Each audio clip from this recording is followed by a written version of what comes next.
स्टुडिय'आव आं सन्दना इस्लारि बाक्सानि बारेंगाबारियाव micro' finance लन लानाय आइजोफोरनि दाबि बाक्सा जिल्लानि सालबारि महकुमानि बेन्दोंआव थानाय बारेंगाबारि गामियाव माइक्र' फाइनेन्स लन लानाय आइजोफोरनि दाबि गाहाय मन्थ्रिनि भटनि समाव बुंनाय बायदि 2 जानुवारियाव माइक्र' फाइनेन्सनिफ्राय दाहार लानाय आइजोफोरनो चेक रानना होनाय जादों।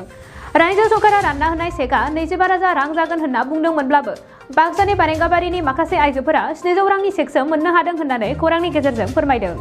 बेखौ लानानै माखासे आइजोफोरा दुखु मोनदों आरो गोख्रैनो 25,000 रांखौ होनांगौ होनना दाबि खालामदों। बरपेटा रडनिफ्राय अनजय बसुमतारीनि खौरां। আমার হেমেন্ত বিশ্ব শর্মা ছাৰে কৈছিলে 25,000কে ফ্ৰী লোন দিম বোলে ইথান কি হল 700হে মাত্ৰ দিছে মই সিদিনা ব্লগত আনবা গৈছিলোঁ চেকত মাত্ৰ 700হে লিখা আছে হেমেন্ত বিশ্ব শৰ্মাৰ চিগনেচাৰ আছে কাইবা চিগনেচাৰ দিছে আমিতো নাজানো ছাৰে এনেকুৱা আমাক ঠগাব নালাগিছিল আমি ইমান কষ্ট কৰি দিছে 25,000 পইচা খাব বোলে গাড়ী ভাড়াই নুখোলাই ইফালে 700হে মাত্ৰ দিছে আৰু গাড়ী ভাড়া ৰিজাৰ্ভ লৈছে আমি 500 টাকাটোনো কি হ'ব মোৰ লগত 6জন আছিল 6জনৰ একজন পাইছে 4,500 একজন পাইছে কিবা 1800 একজন পাইছে কিমান আছিল বা 8,000 টো মুছলপুৰত দিছে পোৱা নাই কাইও 25,000 টকা পোৱা নাই তো 10,000 পোৱা নাই 8,000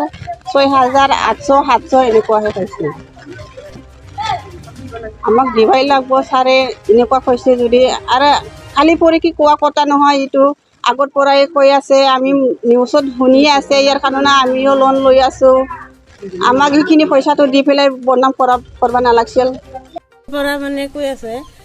এই যোনে পাইছে মানে যিখিনি পাব লাগে মানে সেইখিনি পোৱা নাই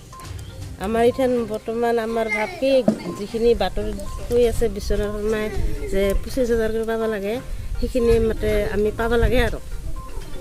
কিছুমান আমি বৰ্তমান পোৱা নাই আৰু কিছুমান পাইছে মানে কমকৈ পাইছে এইটো মানে হেৰি হৈ আছে 700 পাইছে পোৱা নাই মানে গ্ৰুপৰ ভিতৰত পাইছে কিছুমানে 700 পাইছে 500 পাইছে 3,000 আছে বিশ্বনাথ শৰ্মাই কৈছে 25,000 দিব বুলি বাকীতো বেলেগ চাইডত চবতে 25,000 দিছে আমাৰ এইখিনিতে খেলি মেলি হৈছে আমাৰ ইয়াতে একজন পাইছে 8,000 একজন পাইছে 6,000 একজন পাইছে 800 একজন পাইছে 800 এনকে পাঁচজন পাইছে বলে 1200 পাঁচজনে মাত্ৰ পাইছে চৰকাৰে আমাৰ মতে আমাক 25,000 লাগে আৰু আমি এটা আইডিয়া কৰিছোঁ যদি আমি 25,000 নেৰে তেনেহ'লে যিখিনি আমি কিস্তি আৰু ঘূৰাব আছে সেইখিনি নুঘূৰা সমস্যা হ'লে আমাক যদি সেইখিনি পূৰা কৰি দিয়ে তেনেহ'লে ঘূৰাম আৰু নিদিলে আমি নুঘূৰাম बिटिआर हालाम लाइमोनफोरनि थाखाय मोनसे गोजोनथाव खौरां लानानै फैदों ट्रान्सफर्म रुरल इन्डिया फाउन्डेशन एनजिअनि गेजेरजों बिटिआर डेभेलपमेन्ट फेल'शिपआ मोनसे बिटिआरआव बेकार जेंनाखौ सुस्रांनो फेल'शिप प्रग्रामनि थाखाय अनलाइन सोलिगासिनो दं बिटिआर गभ एडमिनिस्ट्रेशनजों लोगोसे खामानि मावफानो मोननाया गोसो गुदुं लाइमोनफोर आरो गोरों गोरा मानसिफोरनि थाखाय बेसेन गोसा सुबिदा लोगोसेनो बेयो मोनसे बिटिआरनि सिङाव थानाय सुबुंफोरनि समाजनि जेंनाफोरखौ सुस्रांनायनि मोनसे मोजां लामा ब्लक लेभेलाव खामानि मावनाय ओनसोलखौ जौगाहोनाय बिथिं एबा आयदाफोर जेरै एग्रिकालचार आरो sericulture livelihood education skill development employability entrepreneurship फिसा आरो गिदिर कारखानाफोर हेल्थ एन्ड निउट्रिसन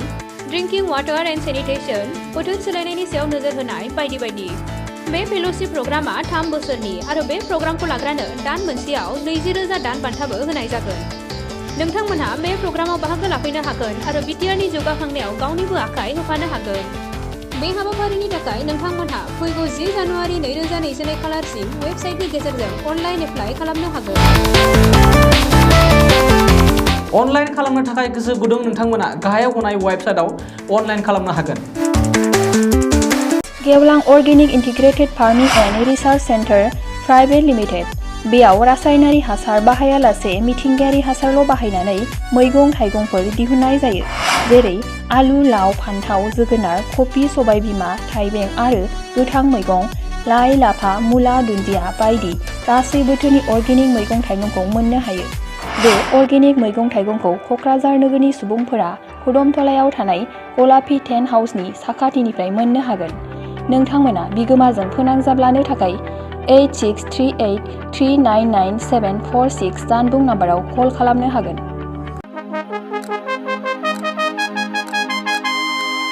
खुलुमबाय नै सफैलायबाय दुलाराय बर' फरायसा आफादनि थान्दै जखनथाया। दुलाराय बर' फरायसा आफादा खुंगा 54थि थान्दै सावरायमेलखौ गोजोनै खुंफुंनो कार्बि आंलं जिल्लानि लांहिं नोगोरनि हाजोआरि गोजोन फोथाराव थि खालामबाय। गासैबो हारि हारिसाफोरनिसिम बानजाय आफादनिफ्राय मोनसे फोसावनाय जादों। कार्बि आंलं जिल्लानि लांहिं नोगोरनि हाजोआरि फोथाराव 2022 मायथाइनि 2, 3, 4 आरो 5 फेब्रुआरि खालाराव जानो गोनां दुलाराय बर' फरायसा आफादनि 54थि थान्दै जखनथाय लोगोसे 49थि कार्बि आंलं जिल्ला दुलाराय बर' फरायसा आफादनि बोसोरारि जथुम्मायाव जायफोर बर' फालांगिरिफोरजों लोगोसे आसामनि जायखिजाया हारिनि फालांगिरिफोर जेरै book stalls, tea stalls, vendors, hawkers बायदिफोरजों लोगोसे बर'नि गाननाय जोमनाय, दख'ना, गामसा, आर'नाइ, टेक्सटाइल्सनि बायदि रोखोमनि जि जोम दिन्थिनाय आरो फाननायनि थाखाय गिदिरथार मोनसे एग्जिबिशन लानाय जादों। बेखायनो जायखिजाया गोसो गुदुं फालांगियारि बिथांमोनखौ फैगौ जानुवारि दाननि 20 खालारनि सिगां गाहायाव होनाय 863891131789696890T जानबुं नङाव सिगांग्रो खौरां लाना गावनि मुं थंफोरखौ रेबथुमना लाहरखानायजों लोगोसे गोरोबथा खालामनो थाखाय खावलायहरनाय जाबाय। गोजोन्थों।